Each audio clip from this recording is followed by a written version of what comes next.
Warning: this Minecraft mod contains graphic imagery and potential disturbing new mobs. If you're easily scared and don't want to have any nightmares tonight, I suggest you click off of this video. Besides that, enjoy the video.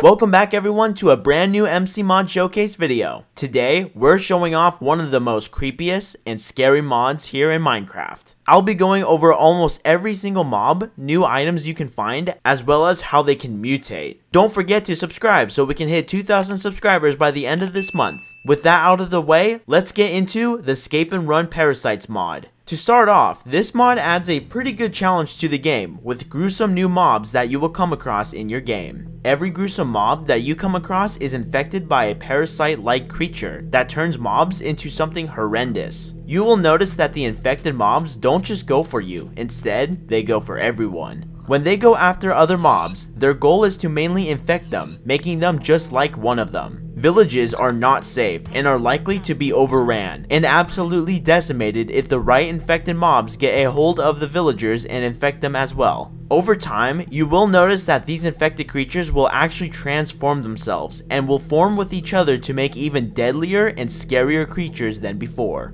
As you can see here, this is one of the many infected and crazy looking creatures that you will come across over time in your game. Now, let's go over some of the mobs that you will come across in your game. Starting off, we have the Ruptures. Ruptures are vile, infected creatures that go around your world trying to infect as many other living things as possible. Once these creatures get a hold of something, they do their best to infect them, which almost immediately works in their favor. From there, they then have a new companion, since they infected the living creature to be on their team. Ruptures usually spawn in the dark or at night, and are pretty common in some scenarios. They also have different forms to them, and can be babies. These are called buglins, and over time, they will eventually grow into full-size Ruptures. It's best to destroy these if you see them in the wild. Before we get into the rest of the mobs, I'd like to add that there are two new powerful items added into this mod. The first item is called the Living Scythe. The scythe is crafted with many other items that you can craft by simply using infected mob drops. The crafting recipe is a bit expensive, but it does 17 attack damage to mobs, which is really good. Then, there's the Living Great Bow. This bow is also expensive with its recipe, which needs mob drops as well, but it does very good damage, just like the Living Scythe. Let's get back into the mobs. I've said before that most mobs can be infected, but there's also some mobs that can't be infected. For instance, Endermen. They still take damage and are likely to die, but they don't become infected, which to be honest, I think it's for the best. When you kill a regular infected animal, it's pretty simple. Of course, they chase you and can do some good damage to you, but they do have something up their sleeve. There is a chance that extra infected creatures will spawn upon death. Things like a villager head that has legs, or you can have baby Ruptures spawn after killing an animal, chasing you until you kill them. If you think this is already bad, then you're not ready for the next part. If you leave these infected creatures in the wild and they start to infect, kill, and slay a ton of mobs, then you're in for a treat. After a while, they start to melt into living and breathing flesh-like monsters. Pretty disturbing, isn't it?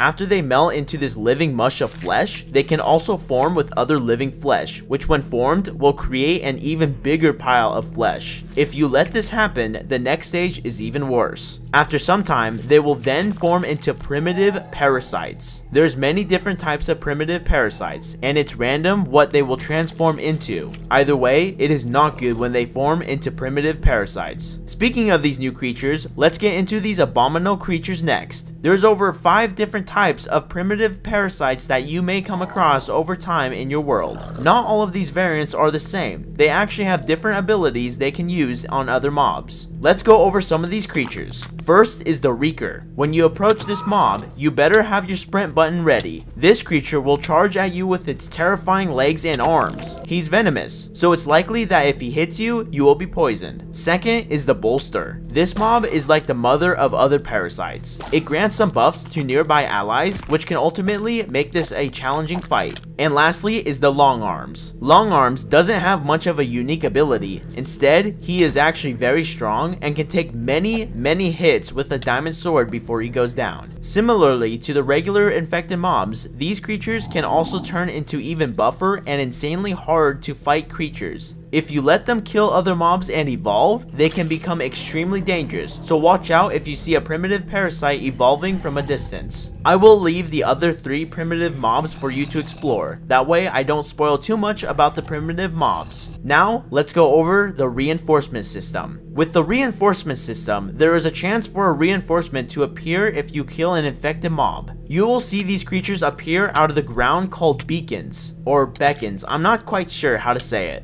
Beacons will help other infected creatures fight you, making simple fights much more difficult. There are different stages that the beacon will go through, making the fights even more difficult. These stages are not to be messed around with. If you get it up to a stage 3, they can summon very hard creatures to fight, so it's best to get rid of these beacons as fast as possible. Not only do beacons help creatures, but they can also infect nearby blocks, which then can spread throughout the land. It is not a good thing if this happens close to your home, otherwise it can damage you and harm your way of life near your home. The infected blocks can kill non-infected mobs, including players. Now, if you leave these beacons to keep doing their thing and destroy the land, and go all the way up to stage 3, there is a chance that something bad might really happen. Eventually, beacons will spawn ancient parasites. Ancient parasites are not to be messed around with. These are the bosses of this mod and can be a devastation to your Minecraft world. First is the Ancient Dreadnought. The Ancient Dreadnought will unleash a wrath of exploding pods from the sky, which in return will do poison and tons of damage. It can also unleash tons of mobs that will chase you and make your life much harder. Now, unfortunately, the other Ancient Parasite does not do much, simply because it is a work in progress mob. All he really does right now is inflict damage if you're close to him. He doesn't do anything else besides that, but I can only imagine how insane this boss might be once he becomes fully developed. Believe it or not, this mod is only in its beta version and is still being updated to even add more insane and awesome new creatures in the future. If the updates are big enough, I may do some updated videos on this mod. If you guys enjoyed this mod showcase, feel free to subscribe to the channel. We are on our way to 2,000 subs, so I would greatly appreciate it. Anyways, thank you guys so much for watching this video, and I'll see you guys in the next MC Mod Showcase video.